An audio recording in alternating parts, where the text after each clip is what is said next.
Bonsoir à tous, bonsoir, j'espère que vous allez bien, super bien, et moi je vais bien aussi.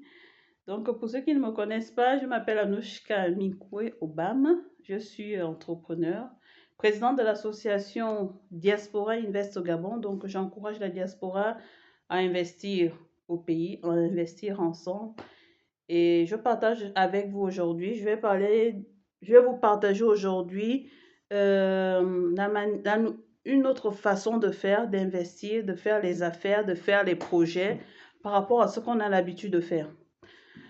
Donc, pour revenir, ce qu'on a l'habitude généralement de faire, c'est que quand on parle, quand on investit, on commence toujours de zéro. Ça, c'est un truc gabonais, je sais pas. C'est un truc gabonais, on commence toujours de zéro. On veut se lancer dans la restauration, on va partir de zéro, on va ouvrir notre restaurant, on va chercher le local, on va chercher le local, on va trouver qui va préparer, voilà, ainsi de suite, ainsi de suite. On va chercher à se faire connaître, on va faire des flyers, on va partager les flyers, on va faire des communications sur les réseaux sociaux et blablabla, voilà. On va ouvrir un bar, on va ouvrir une imprimerie, on va ouvrir quoi? Beaucoup de choses, des sociétés, des entreprises de services. On commence toujours de zéro. Et c'est une très très mauvaise manière de faire. Ce que les gens oublient, c'est que quand on commence de zéro, dans les chiffres universels, c'est que les projets commencent à être rentables à partir de 3 ans.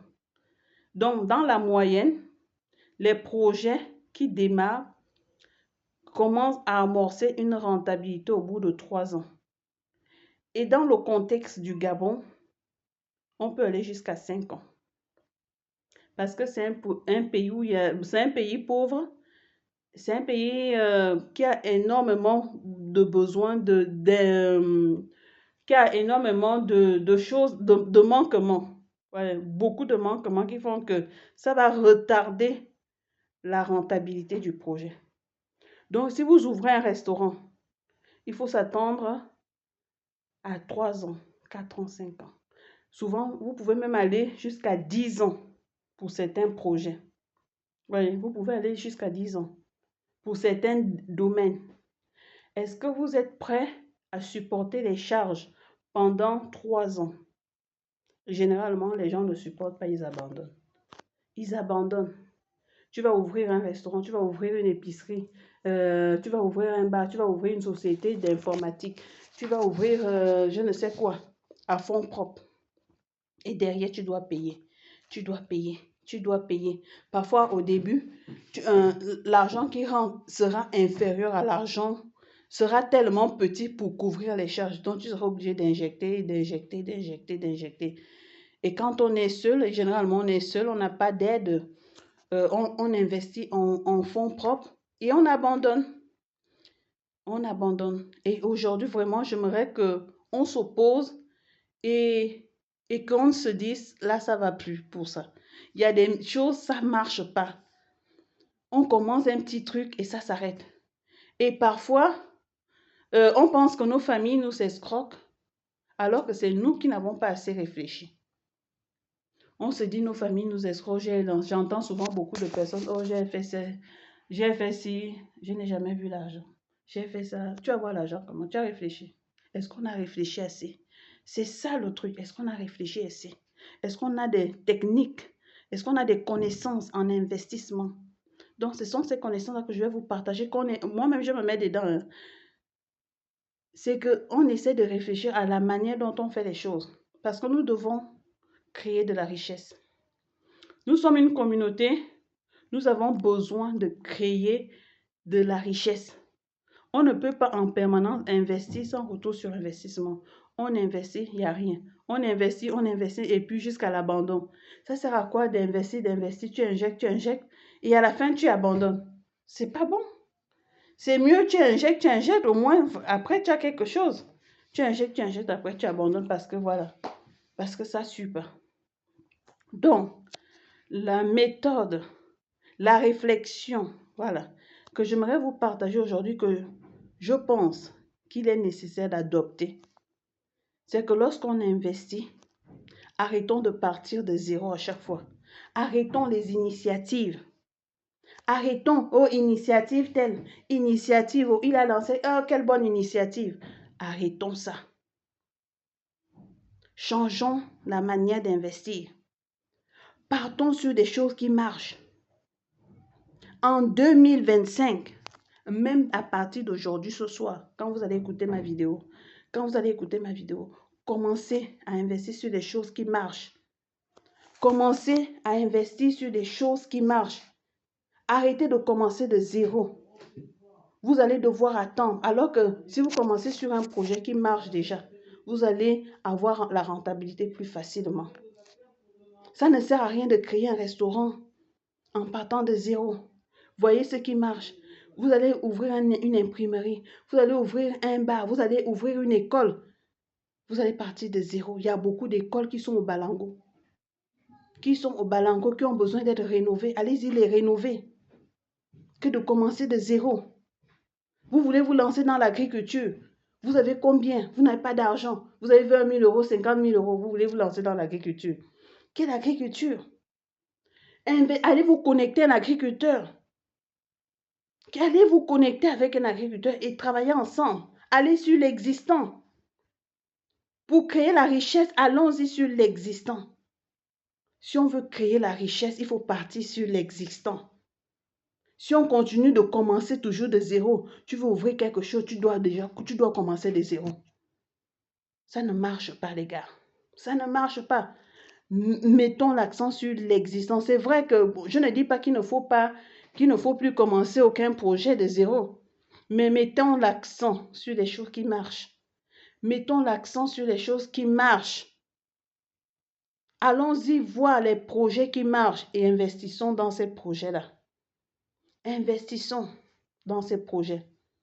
Au Gabon, c'est un pays où il y a beaucoup de difficultés. Les entreprises ont d'énormes difficultés. Vous voyez une entreprise, ils ont des problèmes, ils sont déjà bien. Il y a un restaurant, vous les voyez là, ils sont là depuis 5 ans. Ils ont déjà des abonnés, ils ont déjà des gens, les gens les connaissent déjà. Les gens les connaissent, mais ils ont des problèmes peut-être. Le restaurant est déjà, il faut rénover par exemple le restaurant. Voyez, vous venez là en tant qu'investisseur, vous rénovez les choses. Vous dites, la façade, là, il n'y a pas la peinture et façon. Les tables sont façon. Vous rénovez. Vous rentrez dans le restaurant. Ça va vous faire l'argent tout de suite. Vous n'allez pas subir les histoires que tu prépares. Parce que quand tu ouvres un restaurant, tu vas préparer. La nourriture, tu vas aller à la poubelle. Tu vas chercher la bonne ressource humaine. Ça prend du temps pour avoir les bons salariés. Ça prend du temps. Il faut se faire connaître. Ça prend du temps. Or, si tu rénoves. Tu vas voir un agriculteur, au lieu de te lancer toi-même dans l'agriculture. Il y a un agriculteur qui est là. Il a déjà des contacts avec les supermarchés. Il a déjà des contacts avec tous les magasins de la ville. Il sait là où il va vendre ses produits. Toi, tu vas aller faire l'agriculture. Tu vas te retrouver avec la production. Il n'y a personne pour acheter. Parce que tu n'as personne. Beaucoup ont fait ça, ils se sont lancés dans l'agriculture. Ils se sont retrouvés, ils ont la production et là, il n'y a personne pour acheter. Au lieu de te connecter à un agriculteur, il est là depuis quelques années. Il connaît déjà les gens. Il connaît les DG des supermarchés. Il connaît les épiceries du quartier. Il est ami avec les épiciers du quartier, de la ville, il connaît. Il sait que dès qu'il va sortir ces tomates-là, il va aller les vendre. Il sait là où il va aller les déposer. Il faut te connecter à eux. Il ne faut pas aller commencer de zéro. Arrêtez, parfois, l'agriculteur est là. J'ai discuté une fois, beaucoup même avec plusieurs agriculteurs. Parfois, ils ont juste besoin de matériel. Ils connaissent déjà assez de monde pour vendre leur... Il y a un agriculteur qui m'a dit, il est en province au Gabon. Il m'a dit, je ne vais pas vendre à Libreville parce que la demande, elle est forte ici. On me demande des œufs. On me demande le manioc. On me demande... la demande est forte. Je ne peux même pas compter sur Libreville. Je ne peux pas regarder Libreville pour l'instant. Mais il n'a pas assez de moyens pour satisfaire la demande. Donc, des gens comme ça, tu te connectes. Il y a plein d'agriculteurs, plein de coopératives qui sont déjà sur le terrain, connaissent déjà du monde. Il faut te connecter à eux. Que de lancer ton truc, tu vas te retrouver avec la marchandise, toute la production qui va pourrir. Hein? Tu veux te lancer dans l'imprimerie. Tu te connectes à une imprimerie qui fonctionne déjà. Hein? Qui fonctionne. Tu te connectes à eux. Parfois, tu vas voir une PME là. Ils ont juste une machine qui est en panne. Il y a une imprimerie qui est là, par exemple. Ils ont une machine qui produit, je ne sais pas, des livres ou des livres ou des choses, des trucs que les gens, qui leur fait rentrer de l'argent. Mais c'est tombé en panne. Parce que c'est un pays, le Gabon, c'est un pays, on va dire, sous-développé.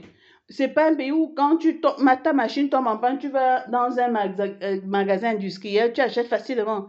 Parfois, il faut commander depuis l'étranger. Il faut commander. Et parfois, ces entreprises n'ont pas l'argent au moment où la machine tombe en panne. Bon, ils n'ont pas l'argent. Il faut commander, il faut payer l'expédition, tout ça. Mais quand toi, tu arrives, tu dis, bon, au lieu d'aller ouvrir ton imprimerie, tu dis, bon, moi, je rentre avec vous. Est-ce que vous me prenez?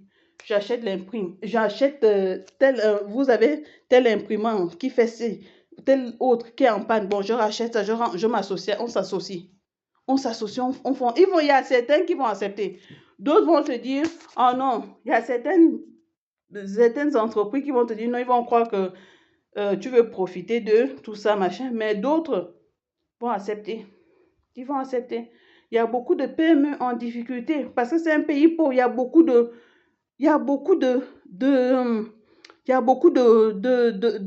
difficultés dans le sens où, voilà, quand quelque chose tombe en panne, c'est dur de l'avoir.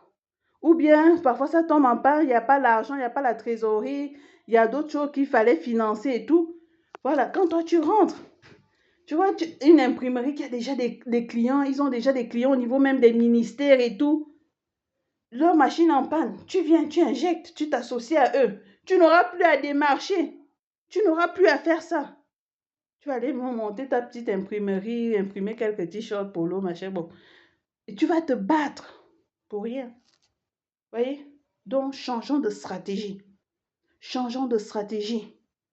Tu vas ouvrir ton épicerie. Là, de l'autre, là, vous me dit, j'ai ouvert mon épicerie, j'ai mis mon parent.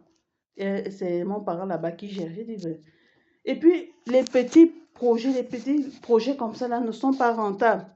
Parce que, en fait, c'est rentable dans la mesure où c'est toi-même qui gères. C'est toi-même qui pilote. Vous voyez, parfois, on pense que nos familles nous volent alors que c'est nous qui n'avons pas suffisamment réfléchi. Quand tu vas ouvrir par exemple une petite épicerie, tu mets ta soeur, tu mets ton frère, tu mets ton neveu, ta nièce. Tu lui verses un salaire chaque mois. C'est à un moment donné, c'est un petit business. Les charges, quand les charges passent, il n'y a plus rien qui reste. Toi, tu ne gagnes rien. Les petits business comme une petite épicerie, comme ça, c'est rentable quand c'est toi-même qui es aux commandes. Comme ça, le salaire, au lieu de verser le salaire à quelqu'un, ça te reviendra. Mais quand tu verses à quelqu'un, tu n'as plus rien.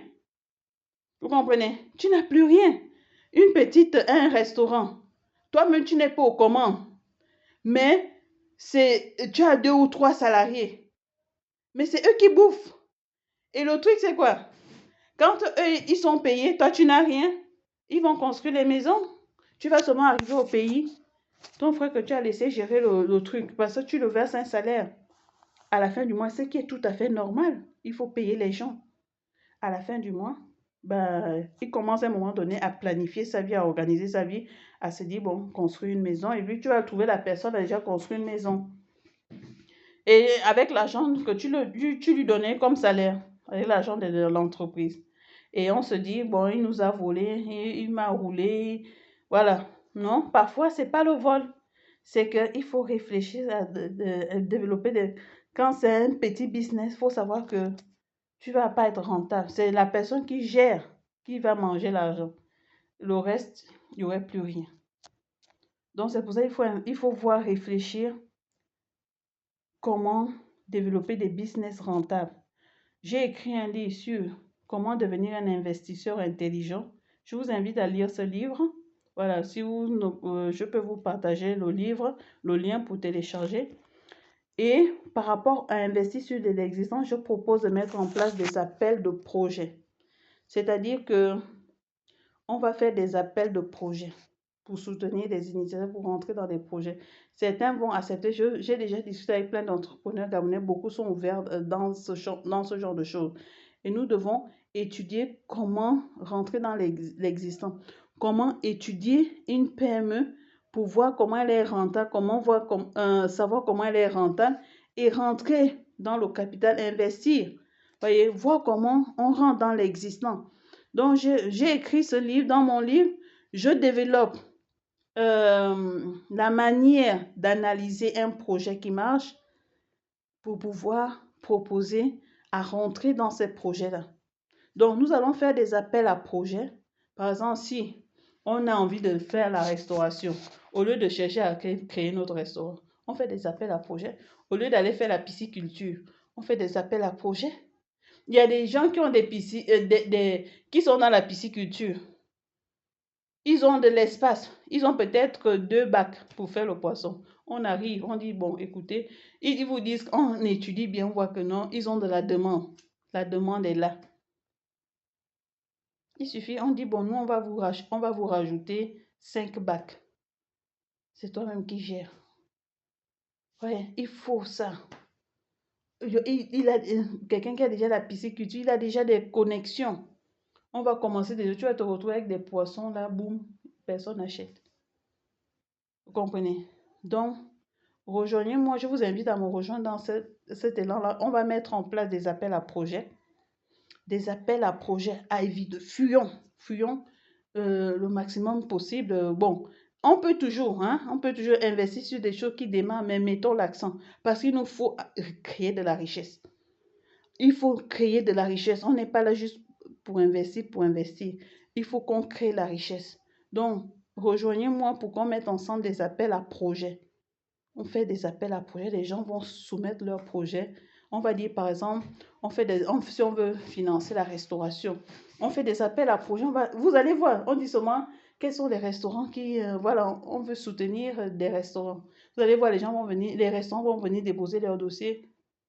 On va leur donner nos conditions. Est-ce que vous voulez, est-ce que vous ne voulez pas? C'est ça. Vous voyez, au lieu de commencer par de zéro. Zéro de chez zéro. Oui, donc voilà.